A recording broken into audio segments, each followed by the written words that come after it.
I am a 33-year-old guy. I have had zero contact with my dad's side of the family for the last 12 years. My dad remarried, which was a big change for me. I was just about 10 when my parents split up. They just weren't in love anymore. I didn't love anyone anymore. I was just a kid, but I knew it was wrong. I felt a mix of shock and heartbreak, which made me act out a lot. We even tried family counseling to smooth things over, but it was clear that only my mom was trying to get me back together. My dad was more about just dealing with things as they came, which made me feel distant. My dad was more about just dealing with things as they came, which made me feel pretty distant from him. I lived with my mom and only stayed with my dad for short periods of time. At 15, I had to move in with my dad full-time after my mom died in an accident. Let me be clear. Those were some of the darkest days for me. It seemed like I was the only one who really missed her. My dad had been with his girlfriend Emily, who is now 48, for a few years. They got engaged right around the time my mom died.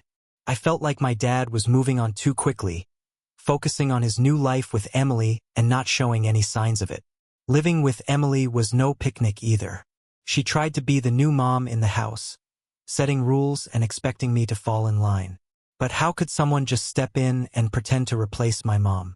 Emily had a son, Mike, who is now 31, and she always tried to give him the upper hand, whether it was a better position on the football team or a bigger role in the school play. Mike wasn't happy about his mom playing favorites. He even called her on it. My teenage years were a roller coaster of emotions. I was dealing with the loss of my mom, a dad who wouldn't stand up for me against Emily, and a stepbrother who was nice but kind of awkward around me. I decided early on that I would get through college. Then I would start my own life on my own terms. I went to USC, which was ideal because it was still in my home state. I stayed at home to save money, and both my dad and Emily were cool with that as long as I pitched in a little bit for rent and groceries. I wasn't freeloading. I was helping out while I focused on my studies. But I was blindsided by my dad sitting there. I was like, oh my God. I was blindsided when my dad sat me down one day and said, "Son, we had agreed that you would live with us during your college years. But something has come up, Emily, and I feel that you are distracting Mike with your activities and friends that you bring over, and so we need to come to a new agreement." I was confused because I didn't know the context, but I was also confident that I could handle this. He must have meant my friends who come over to play games on my W every now and then, or maybe I was playing music too loud that night. I had no idea what he was talking about. I told him, "Dad, my friends are not a bad influence on Mike. We don't teach him anything wrong, and we stay out of each other's way most of the time." "Most of the time we stay out of each other's way, right?" he replied. "Yeah, but that's not what I'm talking about, Op. I think you and I both know that Mike has strong feelings for Evelyn. You should break up with her to keep the peace in the family. We don't think a girl should mean more than your brother's well-being." I laughed out loud when I heard this. It was by far the stupidest thing I had ever heard in my life. Still laughing, I said, "Sure, Dad. Why don't I break up a great relationship because your kid doesn't know how to take no for? I've already told him that he makes Evelyn uncomfortable, and I barely bring her over anymore. What's the problem?" I knew he was beating around the bush, but I was starting to realize that Mike was being aggressive. I think Emily probably asked Dad to talk to me about it to appease her son and also to make sure he didn't waste any more time on this girl. I have no idea how. They expected me to roll over on this, though it blew up into a huge fight. I ended up deciding to stick with Evelyn and move out of the house. I packed my bags one day and left, changing my cell phone number in the process. I stayed with a friend for a few days and then moved in with my girlfriend. I was in college on a scholarship, so I had to work nights to pay rent and utilities. I had already cut off contact with my family, and I only consider a few relatives on my mom's side to be my family now. It's been 12 years since then. Guess what? Evelyn and I got married, and we're both doing well in our jobs and lives. We even bought our first house and are trying to have a baby. I'm certain that leaving my toxic family behind was the best decision I ever made. However, a few days ago someone showed up at my door, and that sent me into a tailspin. I thought back to my past and realized that a little Mike somehow found out where I lived and came to visit. One day he said he needed to talk to me. I was too shocked to really react, but I let him in after he made himself comfortable. We caught up a bit, although he already knew the general gist of my life because he had apparently found out he told me he'd found out about me through social media.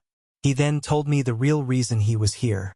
He explained a lot about his infatuation with Evelyn, including his mom's involvement.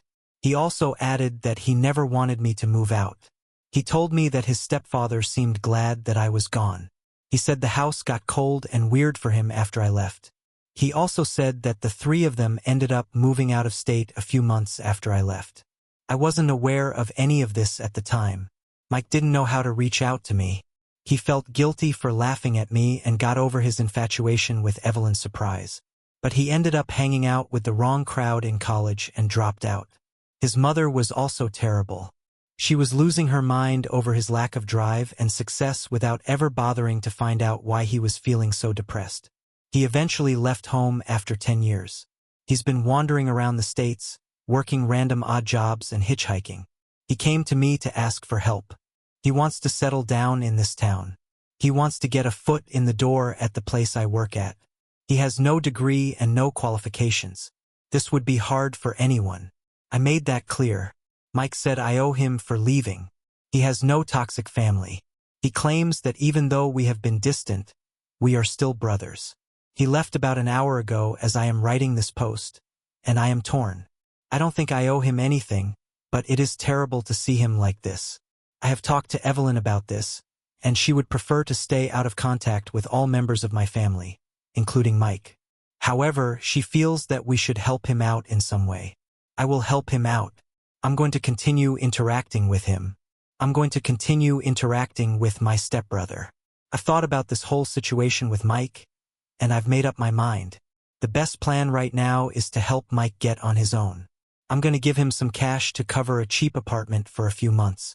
This way, he has a place to stay and some time to figure things out without stressing about where he's going to sleep every night. It also forces him to stand on his own 2 feet because I'm also going to tell him that he needs to start looking for a job on his own. It's time for him to take responsibility. It's time for him to take responsibility. I'm not sure if Mike and I will ever have a close brotherly bond. Things have been complicated between us, and they might always be. You made some good points in your comments. I don't owe him anything when it comes to sorting out his feelings and dealing with his issues. I did what I had to do for my own peace of mind and my own life. I gave him some help, and now I'm going to give him a chance to get back on his feet. That's the plan. I'm going to help him out a little bit, but I'm also going to make it clear that he has to start pulling his own weight. Hopefully this will help him start a new chapter. Who knows? Maybe things will get better between us over time.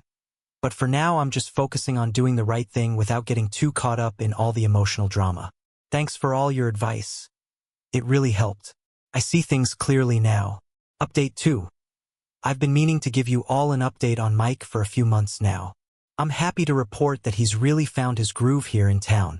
He's transformed into a whole new person since landing a job as a junior manager at the local Walmart. It's pretty cool for him. The money we gave him to help him get started has done wonders. He's put it to good use, and now he's going to night school to get a degree. I'm proud of him for taking these steps. It's awesome to see him turn his life around and get serious about his future. His progress makes me want to get more involved. I want to help out more or just be there for him. But there is still one thing that bothers me. Even with all the positive changes, Mike still acts like I owe him because I moved out earlier and he felt left out. Sometimes he even brings it up in a way that makes me feel guilty for the choices I made. It's frustrating because, I was the one who made the choices. I've talked to some of my relatives about this whole situation, and they think I should just face it head on and have a real talk with Mike about all these feelings. They think a good, honest confrontation might clear the air. I'm not usually the confrontational type, but I'm going to do it. It might help get rid of this weird tension and help us move on. That's where I am right now. I'm going to sit down with Mike and lay it all out. I'm going to work things out so that we can both feel good about our relationship. It's not easy, but that's family for you. There's always a little drama, but also a lot of opportunities to grow closer if you handle things right. Thanks for sticking with me through this update. I'll be sure to let you know how the conversation goes. Update 3. I finally had that talk with Mike. I told him why I don't think it's cool for him to expect things from me just because of he's changed a lot. He's become a decent guy. He deserves respect and love. The talk was intense, and it took Mike a while to understand the nuances of my perspective. He finally got there, and I have to say he apologized. He said he was sorry for putting this unfair burden on me. He even thanked me for all the help I gave him. That felt pretty good. And there's more good news. Evelyn, too, has had her issues with Mike, especially because of some weird vibes he's given off in the past. Well, she's coming around, too. Mike. He went to her all by himself and apologized privately for his past behavior. That took guts, and I respect him for that. Evelyn has softened up a lot since then. Things are finally starting to smooth out, so Mike is going to be welcome in our house from now on. It's a big step, but I'm hopeful about where things are going with him. His mom and my dad are a different story. Let's just say Mike and I are on the same page. We both can't stand them, and that's putting it mildly. They're not on our list of favorite people, and I doubt that's going to change anytime soon. That's the update for now. It's been a roller coaster. Things are moving in a better direction. Thanks for all the support and advice. This helped me deal with this whole situation. I'll keep you posted on how things go from here. Update 4. Just when I thought things with Mike were starting to smooth out, life threw another complication our way. Yesterday was just another typical day at work. Nothing out of the ordinary. Just the usual hustle and bustle. It was just another typical day at work. Midway through the afternoon, my phone rings. Evelyn is sounding more upset than I've heard her in a long time. She tells me that Mike had come over to our house unexpectedly. We had an understanding with Mike that he needed to let us know in advance if he was going to drop by. He should have given us advance notice. It's common courtesy. But he didn't. He showed up unannounced. And it gets worse. Mike didn't just come over for a casual visit. He came with something more on his mind. After some awkward small talk, he gets straight to the point and makes this intense confession. Turns out he still has feelings for Evelyn. Yeah, that's right. After everything that's gone down, this guy hasn't let go of his old crush. But that's not all. He goes on to ask Evelyn if she'd consider giving him a chance. He basically suggests they could be something more. He wants something more. Evelyn, being the rock star that she is, immediately shut that down. She told him straight out that it was not happening. She made it clear that she was fully committed to our marriage and that his feelings were completely inappropriate. However, Mike did not take the rejection well at all. He started arguing, getting visibly upset, and even stepped towards her. In a way that was completely inappropriate. Thankfully, Evelyn managed to handle the situation and kick him out before things could escalate. She even had the foresight to record the entire ordeal on her cell phone. I left work immediately, furious and ready to confront Mike. By the time I got home, he had already left. After all the discussions and efforts to rebuild trust, it felt like we had taken a massive step backwards. Evelyn was understandably shaken by the ordeal, and I was left trying to make sense of Mike's actions and figure out what our next move should be. I must decide how to handle this. Do I confront Mike directly? Should we cut ties completely? Every attempt to mend our relationship ends up being undermined by another issue. This time, there's the added problem of his inappropriate behavior towards my wife. The whole situation is a mess. I'm struggling to see a clear path forward, but I'm determined to find one. This is just another twist in the saga that is my relationship with my stepbrother. I'd appreciate hearing your thoughts if anyone has advice or has been through something similar. This is Update 5 and I'm ready to take control. After Mike showed up at our house and confessed his feelings for Evelyn, I was angry. I was angry, and I mean boiling point, see red type of angry. I was angry at the situation and at Mike. I was angry at how things had escalated so quickly. I was angry at how things had gotten out of control. I was angry at how things had gotten out of my hands. I was angry at how things had gotten out of my control. I was angry at how things had gotten out of my control. I was angry at how things had gotten out of my hands. I was angry at how things had gotten out of my hands. I was angry at how things had gotten out of my hands. I was angry at how things had gotten out of my hands. I was angry at how things had gotten out of my hands. I was angry at how things had gotten out of my hands. I was angry at how things had gotten out of my hands. I was angry, I was furious. I spent the better part of that evening driving around town checking some of the usual places I thought he might show up, but Mike was nowhere to be found. He had dropped off the face of the earth right after stirring up this storm in our lives. The longer I couldn't find him, the more frustrated I became. It felt like he had just thrown a grenade into our lives and the ski town before the fallout. After several hours of fruitless searching, I came home to Evelyn. Seeing her shaken up by what had happened and discussing it further helped me regain my senses. I realized that trying to deal with this through physical means was not going to work. Evelyn, always the voice of reason, suggested we take a more constructive approach. We talked it through and agreed that the best course of action was to use the legal system to ensure our safety and set a firm boundary that Mike could not cross.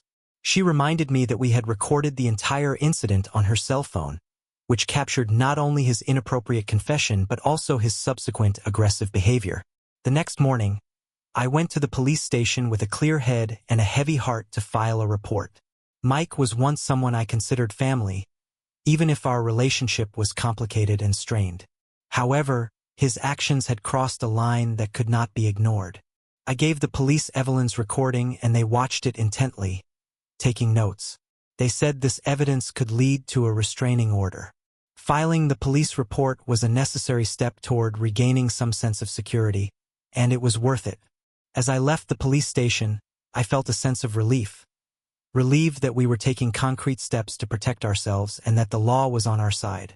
However, I also felt a deep sense of sadness, a recognition that the family bond one once had was irrevocably broken. The drive home was quiet, as I tried to process all the emotions swirling around me at home. Evelyn and I had a long talk about everything that had happened. We discussed our next steps and how we would handle things going forward. We agreed that from now on, any interactions would be through legal channels. We decided that we would have no further contact with him unless it was absolutely necessary. We had to cut someone out of our lives completely, especially someone who was once considered family. It was a stark and harsh reality, but it was the only viable option for our own well-being. Since it was the only viable option, the past few days have been a waiting game. We've waited to see how the legal process plays out, waited to hear back from the police, and waited for some semblance of normalcy to return to our lives. This entire ordeal has taken a significant toll on both of us. There's no question about it. There are moments of anger, moments of profound disappointment, and moments when the whole weight of this situation just feels overwhelming. Despite the turmoil, there have been some small silver linings. Evelyn and I have grown stronger together in our relationship because of this. It has reinforced the importance of supporting each other and standing together. We are also grateful for the support of friends and family who know about the situation. Their words of encouragement and offers of help have been a beacon of light in what has otherwise been a very dark time. I filed a report against Mike after his unexpected and aggressive behavior. Things moved faster than I expected. The police were efficient. They had all the evidence, including the recording from Evelyn's phone. They tracked Mike down. Based on what transpired and their own investigation, they arrested him. This was not the outcome I had hoped for, but his actions left us with no choice. I felt relieved that there was a measure of security in knowing that he couldn't just show up on our doorstep again. However, no sooner had I begun to process this than another unexpected twist came our way. My phone rang. Seeing his name on the caller ID set off a whirlwind of emotions. Anger from years past surged through me, but it was quickly followed by a flicker of hopeful curiosity. I wondered why he would choose to call after all this time. I answered the call, driven by the hope that this could be a step toward reconciliation. Those hopes were quickly dashed when I heard the tone of his and Emily's voices. There was no warmth or regret for the years of silence. There was no gentle easing into conversation. They immediately went straight into the subject at hand. It was as if the past 12 years of distance and silence had evaporated. They immediately launched into a tirade about how ridiculous it was for me to press charges against Mike, demanding that I drop them. Their words were forceful and insistent, as if they had the right to dictate my actions after all that had happened. As if that wasn't enough, they threw in an accusation against Evelyn, claiming that she had somehow set Mike up. They accused me of framing Mike and manipulating the situation to make him look worse than he was. Not only was the accusation baseless, it was also deeply offensive. I was shocked by their audacity, but more than that, it brought back all the reasons why I had distanced myself from them in the first place. Here they were, after a 12-year hiatus, still trying to control me. It was as if they expected me to just fall back into line like the old days when I didn't know any better than to follow their lead. I managed to keep my voice steady even though inside I was a mess of anger and disappointment. "So you want to talk now?" I said, my words laced with disbelief and a cold anger. I didn't wait for their response. I told them never to contact me again and ended the call before they could say another word. I made it clear that I had had enough. I was done with manipulation, emotional blackmail, and relationships that did more harm than good. Evelyn was right there, her presence a steady comfort. We talked it through, and she agreed wholeheartedly that we didn't need this kind of negativity in our lives. Our well-being and peace were too important to allow it. That call left me with a lot to think about. I spent long hours into the night thinking about what family means, and I came to a clear conclusion. We choose to keep the bonds we want to keep and to sever the ones we don't. I am now more convinced than ever that family is not just about blood. It is about who stands by you, who supports you, and who respects you. It's about the people who are there for you in your darkest hours, who give you strength when you're weak, and who celebrate with you in your happiest moments. In the days since, as we've waited to see how the legal case against Mike plays out, I've found clarity. It hasn't been easy, and there are moments when the weight of it all feels overwhelming. However, we are taking steps to protect ourselves and build a life surrounded by people who truly care, and we know we are doing the right thing. Their words of encouragement and presence, whether physical or through messages and phone calls, have helped me to see things clearly. While we have had to close the door on certain relationships, we have also opened the door to others, to people who have shown us what true family looks like. Update 7. I have a lot to share with you today, and I'll start with some good news amidst the challenges. Evelyn and I are having a baby. We are thrilled to announce that we are going to be parents. This new development has brought a bright new dimension of joy and anticipation into our lives. This is a profound moment for both of us, filled with hopes and dreams for the future we will provide for our child. This joyous news is a beacon of light, especially considering the tumultuous time we have been through. It is a promise of renewal and positivity, despite the negativity that has surrounded us. The arrival of our baby has given us a wonderful focus. We are excited to discuss potential names, imagine what our little one will look like, and plan the nursery.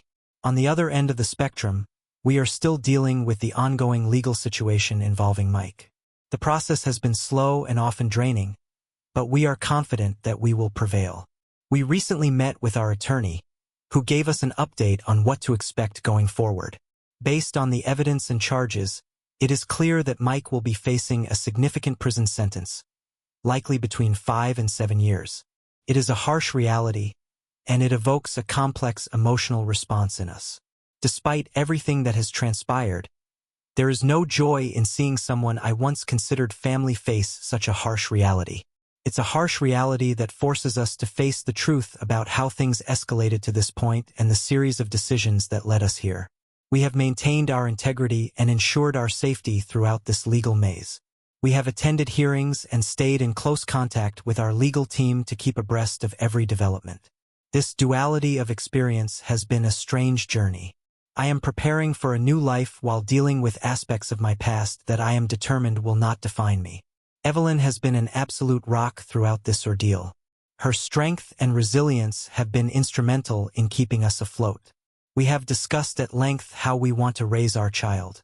Kindness, understanding, and strength are at the forefront of our discussions. We will create a nurturing environment, one that is very different from the tumult and strife of the past.